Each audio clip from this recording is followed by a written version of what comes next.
Hey everybody, Mr. Riley here, and I just dropped off my daughter at the Duquesne University campus. So now it's time to go and explore the city of Pittsburgh. So there's a lot of history here. So my next stop is Fort Duquesne. See you guys.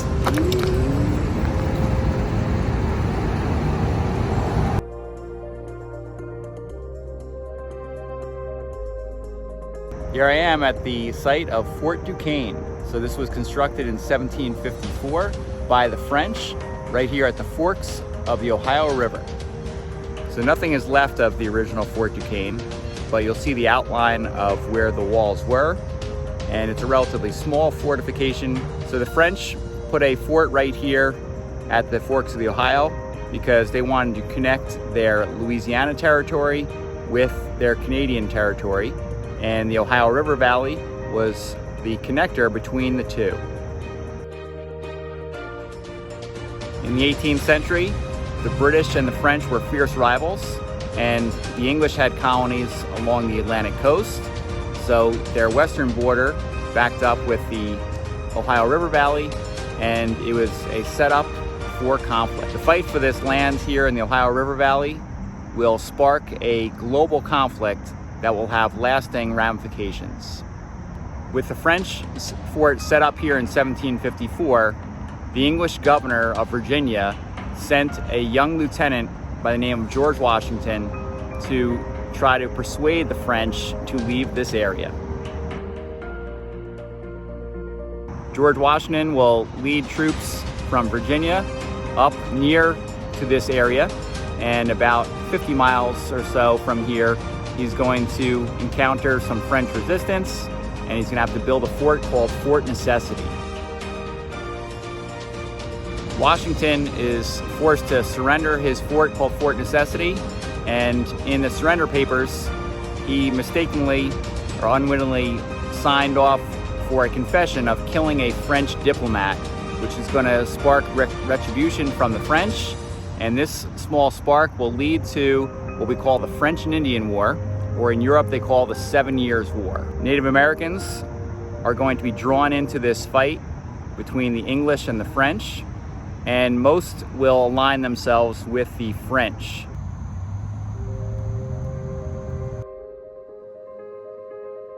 The British will attempt again to take Fort Duquesne at the start of the French and Indian War. And again, the British are met with failure.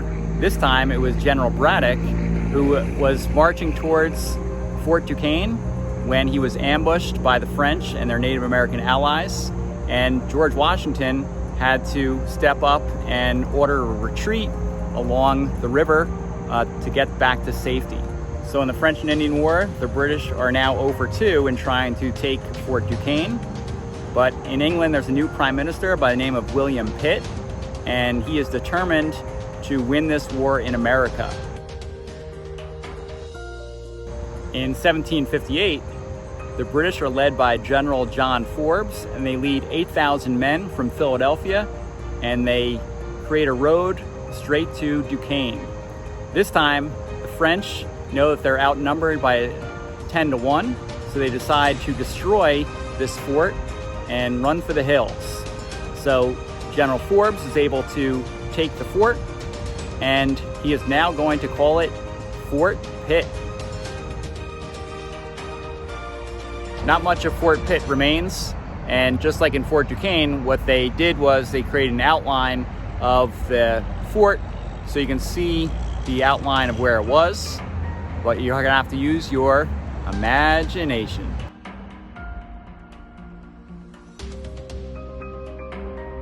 Where I'm standing now is once the parade grounds used by the British soldiers for training, and here's the map that depicts Fort Pitt.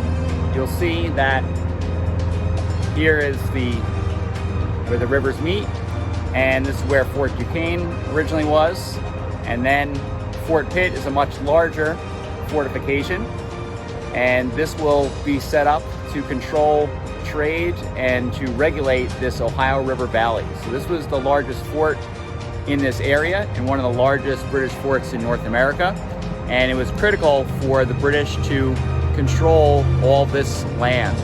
The town of Pittsburgh will be a growing town that will be created or outside of this Fort Pitt.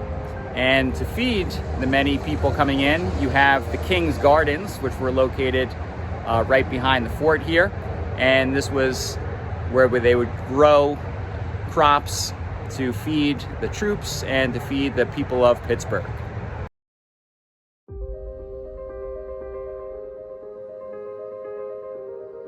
While you're here in Pittsburgh, to learn more about Fort Duquesne and Fort Pitt, check out the Fort Pitt Museum. Behind me is a section of restored wall. So this is the masonry that was used for the construction of Fort Pitt. So you can kind of come here and touch history, going back to the days of the French and Indian War. On those rampart walls, they would place cannons, and it's a star-shaped fortification. So they would have access to hitting the enemy from any direction that they come from.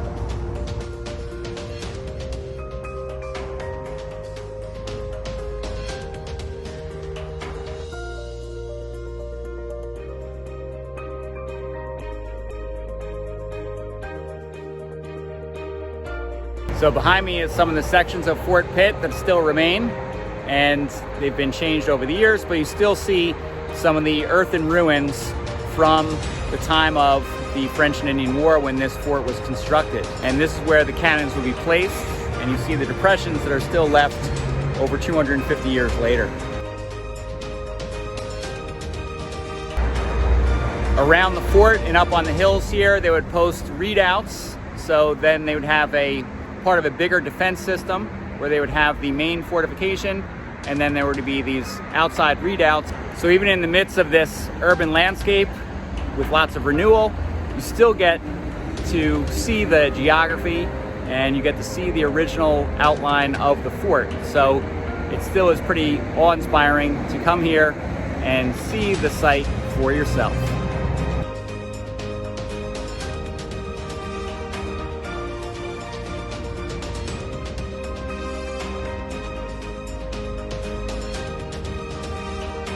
After the French and Indian War, the French will lose, and in the treaty, they give up all their land holdings here in North America.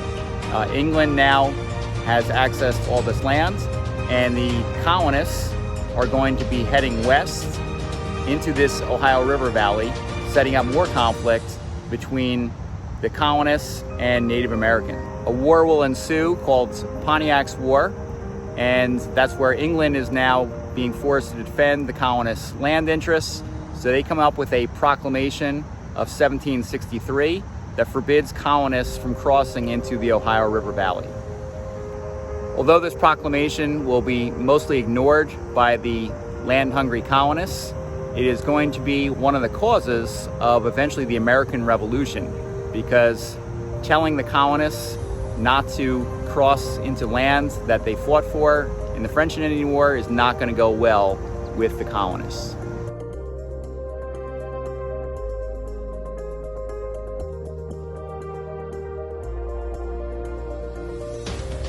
Behind me is the blockhouse that was left over from the Fort Pitt, and this is the oldest structure in western Pennsylvania, dating back to 1758. So this was used after the French and Indian War as a place for negotiations, as a trading post where people would meet in this building.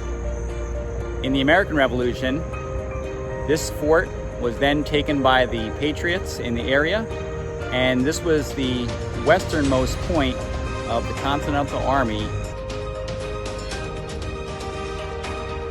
So here at Point State Park in Pittsburgh, the past meets the present, with the blockhouse standing for over 250 years and serving as a reminder of our French and Indian War past and our American Revolutionary past.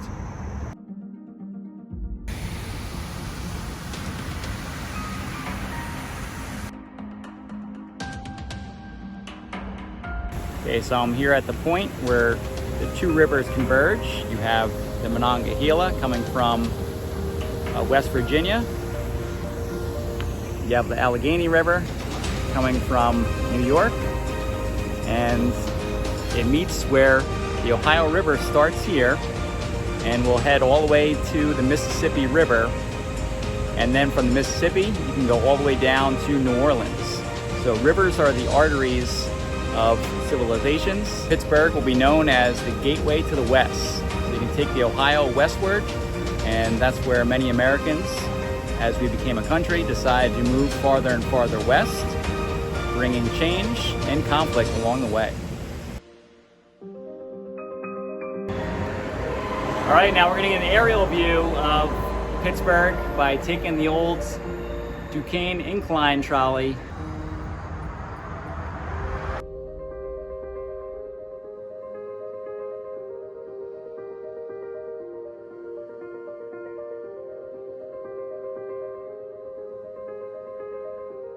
So I made it to the top of the Duquesne incline. So this was built in 1877 for factory workers to get back to their homes up on top of Mount Washington, which is where I'm at now. So a lot of history right here in this area, and it all started with the settlement behind me. So that's Fort Duquesne, where I'm pointing at.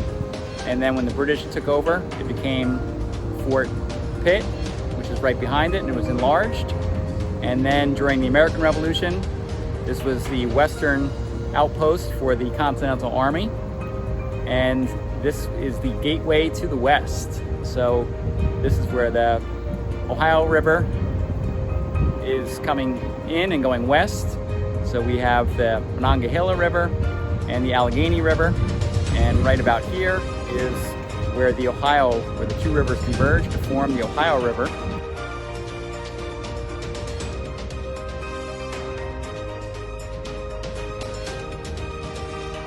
While you're up here at Mount Washington, make sure you check out the statue called Points of View. So it's this spot where George Washington met with the Seneca chief Gayusta, and they were first allies in the French and Indian War. And then 17 years later, they'll be on the opposite sides during the American Revolution, where the Seneca will stay with the British, and George Washington will no longer be part of the British Army, but rather being the general for the Continental Army. So a lot of history right here in the city of Pittsburgh, and it's still important to understand points of view and how events from the past have helped shape the present and hopefully prepare us for the future. The sculptor James A. West depicts a meeting in 1777 where the two leaders debate the future of this highly prized area.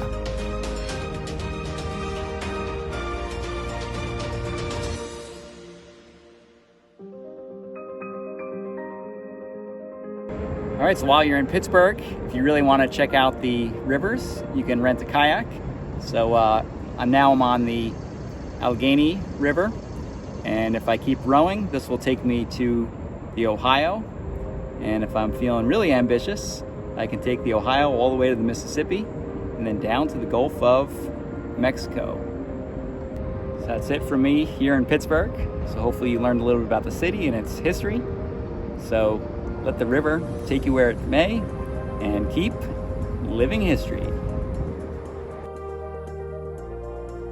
This video is dedicated to my daughter Caroline, who begins her college journey in pursuit of a nursing career at Duquesne University.